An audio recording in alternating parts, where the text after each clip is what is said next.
Hey Travel Pug family, think what if an entire state capital just vanished? I'm talking about Cahawba, Alabama's first capital with thousands of residents and grand mansions. Today, just empty fields and ruins. The town went from state capital to ghost town almost overnight, and the reasons will surprise you. What's up, Travel Pug family? Welcome back to the channel where we explore the world's most incredible and mysterious destinations. If you're new here, I'm your travel buddy who's always digging up the most fascinating stories from around the world, so make sure to hit that subscribe button and explore this incredible American mystery together. Today we're heading to Alabama for one of the strangest disappearing acts in US history. Imagine this. In the early 1800s, Cahawba was Alabama's first state capital, a booming city with beautiful mansions, thriving businesses, and thousands of residents. But within just a few decades, this entire city disappeared. The capital moved, residents left, and a thriving metropolis became a ghost town. Today, you'll find mostly empty fields with crumbling ruins. So how does an entire state capital just vanish? Let's discover this incredible story. Let's start our journey back in 1819, when Alabama became the 22nd state in the Union. The new state needed a capital city, and officials chose a spot at the confluence of the Alabama and Cahawba rivers in Dallas County. It seemed like the perfect location: two major rivers for transportation and trade, fertile land for agriculture, and a strategic position in the heart of the new state. They named it Cahawba after the Cahawba River, and immediately started building what they hoped would become a major American city. The location made perfect sense from a business perspective. Rivers were the highways of the early 1800s, and sitting at the junction of two major waterways meant Cahawba could become a major trading hub for the entire region. Within just a few years, it was booming. Wealthy planters built magnificent mansions along the riverfront. Politicians and government officials moved in to be close to the seat of power. Merchants set up shops to serve the growing population. Riverboats regularly stopped to load and unload goods, passengers, and mail. By the mid-1820s, Cahawba had thousands of residents and was genuinely thriving as Alabama's political and economic center. The city had everything you'd expect from a state capital: government buildings, churches, schools, hotels, and even a racetrack for entertainment. It was the kind of place where fortunes were made and political careers were launched. For a brief moment in history, Cahawba was one of the most important cities in the American South.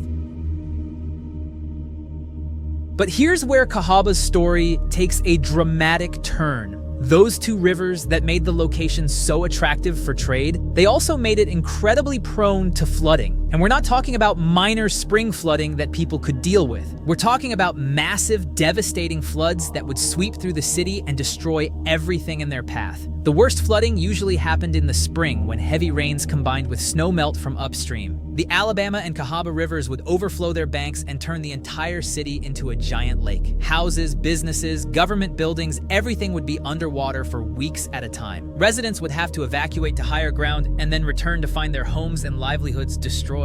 But flooding wasn't the only problem. The location that seemed so perfect for river trade was actually terrible for overland transportation. It was essentially isolated from the rest of Alabama except by boat. There were no good roads connecting it to other major cities. This made it incredibly difficult for government officials to travel to and from the capital, and it limited the city's growth potential as transportation technology started changing. As railroads began to develop in the 1830s and 1840s, Cahawba's river-dependent location became even more problematic. The city couldn't easily connect to the new railroad networks that were revolutionizing transportation across America. Other Alabama cities with better railroad access started to grow faster and become more economically important.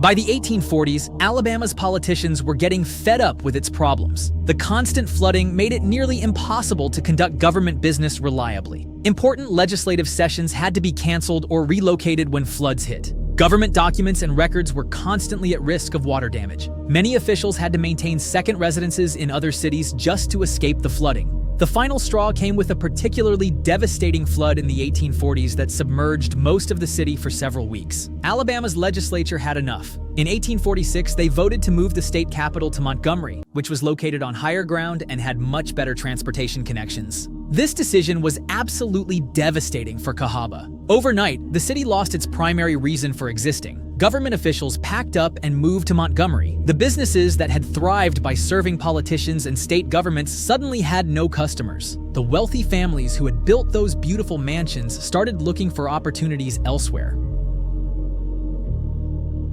What happened next was like watching a city die in slow motion. Without the state government as an economic anchor, its economy collapsed almost immediately. The wealthy merchants and planters who had made the city their home started selling their properties and moving to Montgomery, Mobile, or other growing Alabama cities. The beautiful antebellum mansions that had once been symbols of prosperity became too expensive to maintain without the economic activity generated by the state government. Many were simply abandoned by their owners who moved to more promising locations. Local businesses closed their doors as the population dwindled. The riverboat traffic that had once made it a busy port started bypassing the declining city in favor of more prosperous destinations. By the 1850s, what had once been Alabama's capital city was well on its way to becoming a ghost town. The grand government buildings were either demolished or left to decay. Nature started reclaiming the streets and lots where busy businesses had once operated. The Civil War brought a brief, strange second life to Cahawba, but not in a good way. The Confederate government turned the abandoned town into a prisoner of war camp, housing thousands of captured Union soldiers in the decaying buildings and makeshift barracks. The conditions were absolutely horrible, overcrowded, unsanitary, and dangerous. Many prisoners died during their time in it, and their stories add a dark chapter to the town's history. After the Civil War ended, even this grim purpose disappeared.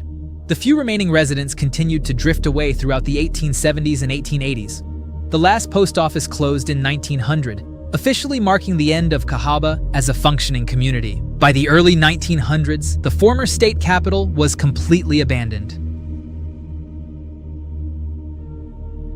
Today, Cahawba exists as an archaeological site and state historic park. If you visit, you'll find mostly empty fields with the foundations of old buildings scattered around like ancient ruins. There are a few partially standing structures, remnants of what were once grand homes and important buildings. Walking through the site, it's almost impossible to imagine that this quiet, rural area was once the bustling capital of Alabama. The Alabama Historical Commission has worked to preserve what's left of it and interpret its history for visitors. There are walking trails that take you past the ruins of the old governor's mansion, the state capitol building, and various residential and commercial structures. Interpretive signs help you understand what each location was and how the city was laid out during its heyday.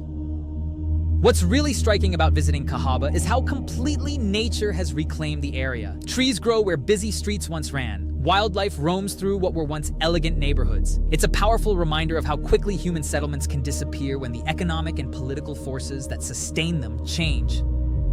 So there you have it, Cahawba, Alabama's vanishing capital city. Bad geography, floods, and changing technology created the perfect storm that destroyed an entire state capital. Its story shows how fragile our cities really are. When economic foundations shift, even important places can disappear surprisingly quickly. What do you think about this story? Have you visited ghost towns or abandoned places? Drop your thoughts in the comments. If you love exploring forgotten places and hidden stories, smash that subscribe button and let's discover more amazing destinations together.